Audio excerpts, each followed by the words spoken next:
पाकिस्तान ने भले ही भारत से ट्रेड करने पर रोक लगा दी है, लेकिन पड़ोसी मुल्क के लिए भारत के सामानों के बगैर गुजारा करना आसान नहीं है।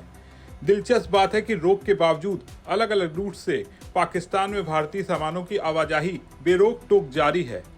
आर्थिक think tank global trade research initiative यानी GTRI के मुताबिक व्यापार प्रतिबंधों के बावजूद भारत से हर साल 10 अरब डॉलर से ज्यादा वैल्यू का सामान कोलंबो, सिंगापुर और दुबई जैसे पोर्ट्स के जरिए इनडायरेक्ट तौर पर पाकिस्तान पहुंच रहा है।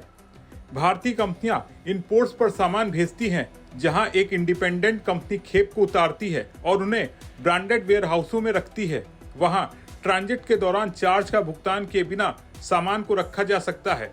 ट्रांजिट के बाद गोदामों में रखे गए सामान के लेबल और डॉक्यूमेंट्स को ओरिजिन कंट्री से अलग दिखाने के लिए बदला जाता है।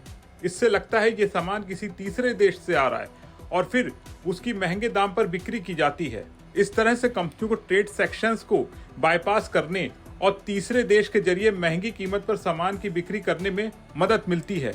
ये तरीका किसी तरह की जांच को बेअसर करने में मददगार है, क्योंकि इससे लगता है कि व्यापार दूसरे देशों के जरिए किया जा रहा है। GTRI का कहना है कि व्यापार का यह तरीका हमेशा अवैध नहीं होता, लेकिन गुमराह करने जैसा है। GTRI के नोट में मिसाल देकर बताया गया है कि अगर कोई कंपनी भारत से दुबई के लिए 1 लाख डॉलर के ऑटो पार्ट्स एक्सपोर्ट करती है, तो इन प्रोडक्ट पर मेड इन UAE का दोबारा लेबल लगाने के बाद 1.30 लाख डॉलर में पाकिस्तान भेज दिया जाता है, जिसके साथ भारत का सीधे तौर पर कोई व्यापार नहीं है। इस महंगे दाम में स्टोरेज, डॉक्यूमेंटेशन और बाजार तक सप्लाई भी शामिल है। दरअसल साल 2019 में हुए पुलवामा आतंकी हमले के बाद भारत पाकिस्तान के कारोबारी रिश्ते बेहद खराब हो गए थे। इसके बाद भारत ने पड़ोसी देश से इंपोर्ट किए जाने वाले सभी सामानों पर इंपोर्ट ड्यूटी को बढ़ाकर 200% कर दिया था। इसमें फल, सीमेंट, पेट्रोलियम प्रोडक्ट और मिनरल शामिल हैं।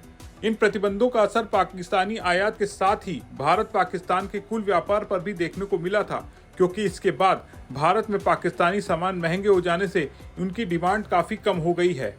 आपका आर्थिक think tank global trade research initiative यानी GTRI की इस रिपोर्ट के बारे में क्या सोचना है, कमेंट करके जरूर बताएं। अगर आपको ये वीडियो पसंद आया हो तो इसे लाइक करें, शेयर करें और बने रहें बिस्तक के साथ।